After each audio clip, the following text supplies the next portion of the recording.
Balake. Where is Balake at? My name's Blake. Do you want to go to war, Balake? I'm for real. Ron. Ron is right here. Thank you for joining me, everyone, and welcome back to the channel.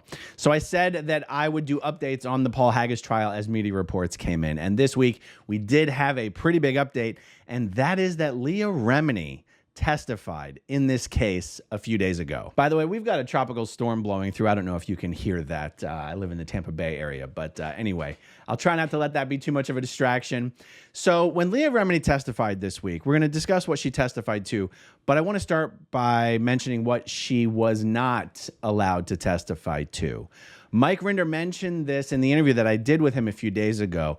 Search on my channel in the live tab instead of the videos tab. And if you haven't seen it already, you'll see a 1-hour interview that I did with Mike Rinder where he shares some information about the Paul Haggis trial. And it's information that's not allowed to be brought up in the trial itself. And that is that how these allegations from this one particular woman that Paul is on trial for right now, civil trial, by the way, not criminal, how this first came up was 5 years ago, back in 2017.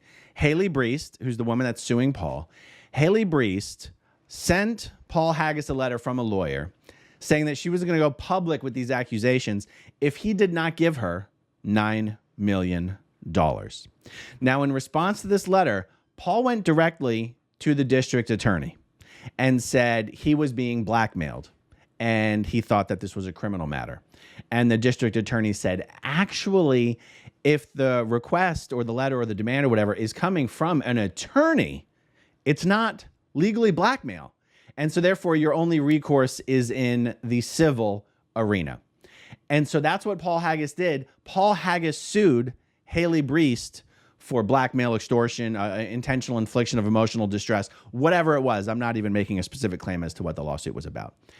Haley then countersued, and it is that countersuit that we are currently seeing unfold in New York. Now, Paul Haggis's civil complaint about the emotional distress or the extortion or whatever the specific complaint was, that complaint was thrown out on the same grounds or for pretty much the same reason that the DA had given him, which is this thing came from an attorney and therefore these complaints that you're making, don't hold water in the legal realm.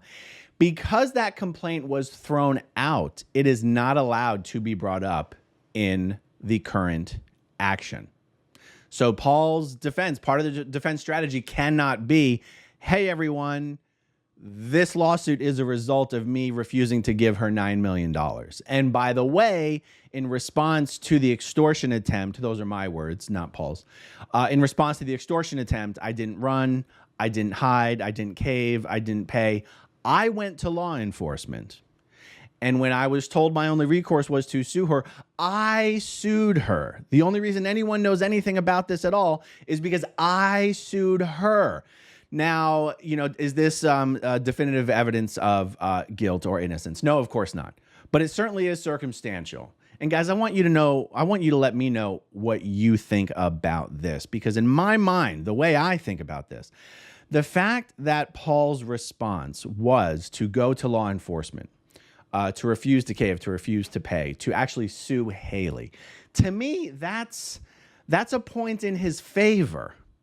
And look, I don't know if Paul did or didn't do what he's being accused of. I don't believe he did. I hope that he didn't. But I can't tell you that I know. And yet when I hear this version of events, I go, that's definitely a point in his favor. And what I want to know from you is, one, do you agree? Or two, do you go, well, if someone's really clever, they're going to do that. Even if they're going to do that as a strategy, even if they really did do the thing that they're, being extorted over or whatever word you want to use. What do you guys think about that? Do you think it's a point in his favor? Or do you think, that's a little too clever? Let me know down below. But let's get to Leah's actual testimony. Here's how it was reported by Variety. Leah Remini defends Paul Haggis in testimony. He is a victim of Scientology. Leah Remini implied the Church of Scientology is behind the allegations against Paul Haggis while she appeared as a character witness on Monday in the Oscar-winning filmmaker's ongoing civil trial. I'm being very careful with the words that I say out loud since YouTube very much does not like content creators using such words. Men and women who have been assaulted absolutely deserve justice, but in this case, it's absolutely absolutely Paul, who is the victim here. She told jurors that Scientology has published dirt on every single person that has ever spoken out against Scientology, including herself and Haggis, and that is demonstrably true. I mean, just enter my name into Google. The top result is a website created by Scientology that went live the very night I appeared on Leah Remini, Scientology in the Aftermath. Scientology literally does this to everyone who speaks out publicly. Leah continues, Scientology was heavy on the attack of Paul since leaving, and since this case, they have gone silent. One of the policies of Scientology is that the purpose of a lawsuit is not to win, but to harass. I mean, this is literally what L. Ron Hubbard said. You would have to retain lawyers, and that would cost a lot of money. The purpose of this is to have you financially ruined, so that the last thing you would want to do is enter battle with Scientology. As Remini discussed the legal ramifications of the Scientology fear game, Haggis took his glasses off and started wiping away tears. The Oscar-winning filmmaker, best known for his work on Crash and $1 Million Baby, has said he's been nearly bankrupted by legal fees and has been unable to find work since Breest filed her lawsuit in 2017. Breest's legal team is seeking an undisclosed dollar amount in the ongoing civil trial, which is set to conclude by the end of the week. Both sides are expected to make their closing arguments on Wednesday. Well, that was yesterday, so I guess we're getting very close to the end of this thing. I wonder why they're allowed to not disclose how much money they are seeking. That seems to be a bit of a quirk in the legal system. I don't understand that. Now, in the testimony that Leah gave this week, and also in the testimony that Mike Rinder gave the week prior, there is admittedly no proven connection between Scientology and Haley Breest, the publicist who is, pursuing this lawsuit here.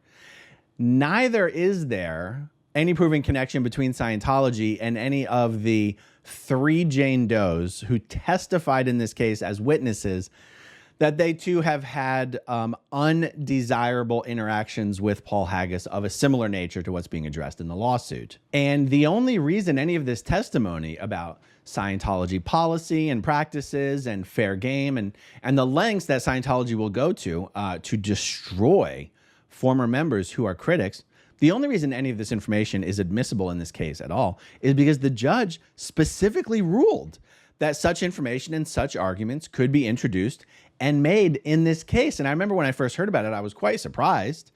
And I don't know the legal rationale for it, but I'm guessing, this is just my opinion here, because it's a civil case and the plaintiffs have a much lower bar to clear to win the suit than would be required in a criminal case. Criminal case is beyond a reasonable doubt. Civil suit, I believe, is preponderance of the evidence. Because it's a much lower bar, maybe that is the reason you would be allowed to bring in information like this that would create a reasonable doubt, even though it's a somewhat of a tenuous connection. If we're being perfectly honest here, we can speculate as to how all this is happening, but as far as really connecting those dots, that's very, very difficult. And actually at 4 p.m. today Eastern time, I'm going to be doing a live stream interview with attorney Zach Morgan. We're going to be talking about some issues in the Danny Masterson case, but I'll try to remember to ask him this as well. Ask him about this, if this is why it's admissible because of the lower standard of evidence in a civil trial. So tune in at 4 p.m. Eastern if you want to see that chat. And if any of you viewers out there yourselves are attorneys, have expert knowledge in this area, let me know in the comments down below. If there's a really good answer, I'll pin it to the top. Which reminds me, I did something last week that I want to do again in this video. Whichever comment down below gets the most likes, I'm going to ship you a Mike Rinder bobblehead. Look at these handsome little guys. These Mike Rinder bobbleheads are sold on the spshop.com. All of the proceeds from the spshop.com go to the Aftermath Foundation. The Aftermath Foundation is a nonprofit that helps people who are escaping from Scientology, helps people restart their lives from scratch. Mike Rinder is on the board of the Aftermath Foundation, as am I.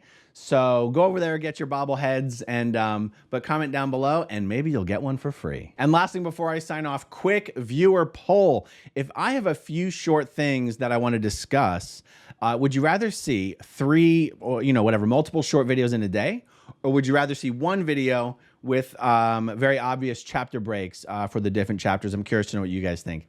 Let me know down below.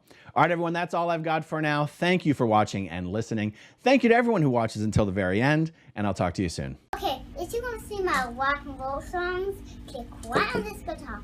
And if you want to see a different one of my videos, Oh Auntie Mama Love, then you could click right inside here. If you have subscribed or not, subscribe right here. Bye.